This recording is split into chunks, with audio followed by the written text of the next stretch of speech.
what the numbers are, but I think we've raised over $1.5 million for Tigers Unlimited and Auburn Athletics, which has really been it's been great for us because it takes care of a lot of things that aren't necessarily budgeted, like our foreign trips and some things in travel and stuff like that, helping us to be able to really compete and take on the kind of schedule that we're taking on.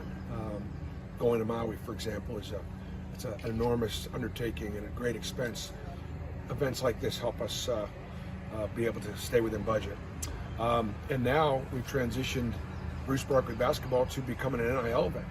And so for the first year, for the first time, this will be to be able to help our student athletes, which I think is great. Our student athletes were at the event last night, and some of them spoke and all of them greeted. And I think our donors got a chance to see just what kind of impact it's having on them personally and on their families, how they're able to help their father with his business and purchasing a piece of equipment, or maybe their mom being able to buy a pocketbook she could never have afforded before, but something that she's always wanted, or just tithing, giving back to the church, or all the guys are recognizing that they're, with their income, they're going to be taxed on it, but also they need to protect their income in some ways by donating some of it and understanding that concept. And I think it's been a great life lessons. And more than anything, I think you saw and heard from our guys of just how much they appreciate the Auburn family and the support that they receive. Sellout crowds, traveling with us on the road, and obviously the NIL. You talking about NIL, you've talked recently about just the challenge it is, especially in this conference and what you guys are up against. Can you just talk a little bit more about that and just what the competition is like now with all these schools taking look, everybody wants to win, and it's right now it's a free market, and so therefore the haves have an opportunity to be able to do more on their rosters than the people that aren't quite as big. And so that's been obviously our great challenge, and particularly next year when I've got to replace 10 seniors. BP, Charles talked about when he was a player here, how much it meant to him just to finally get Auburn to the NCAA tournament, right, his last year, and how you have since elevated the program. And there's some good highs in between there too, but just dance after school. You just have him as an influencer, the influencer for your program. What he's doing. Well, there's not a more influential person in the world of basketball than Charles Barkley. What he has accomplished as a player, what he's accomplished as a person, professionally, philanthropically, the kind of role model that he is. Like, I think it's just the greatest commercial in the world. I'm not paid to be a role model, and yet he's about as good a role model as there is, with just how generous he is, with his time, his treasure, his talent.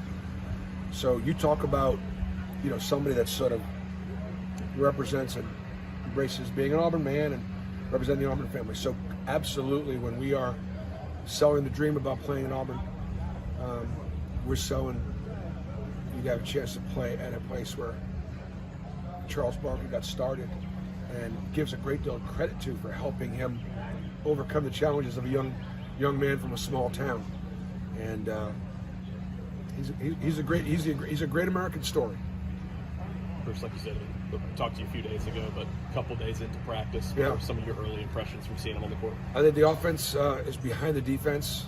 I think that we're either really good defensively or we're really bad offensively, and I couldn't even tell you which one it is right now. I don't want to give our defense all that much credit, but the defense is ahead of the offense. I think getting the guys to understand that timing and execution, spacing is really important in what we do. And there's a tendency to not pay such close attention to detail, especially when you begin to expand your playbook to get ready to play. And so we have a lot of tightening up to do. You said last week that there's still a lot you don't know about this team. What do you most want to see and learn about them over the next month or so?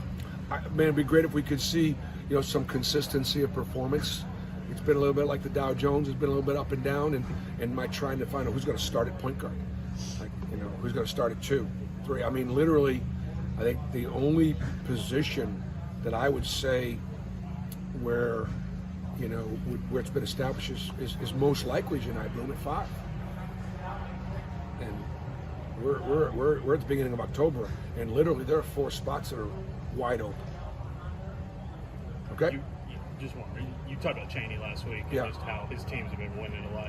How much did you see kind of the end of last season for him? How much he's been able to kind of use that momentum into this offseason? Yeah, I mean, Chaney is one of our hardest workers, or might be our hardest worker, and so he's putting tremendous amount of time and dedication and discipline. That has helped his confidence to do more. And yet I actually want him to be even more aggressive than he's being. He's that good at both ends of the floor, and got to continue to have his motor run and continue to be really, really physical and use his athleticism. He's extremely athletic.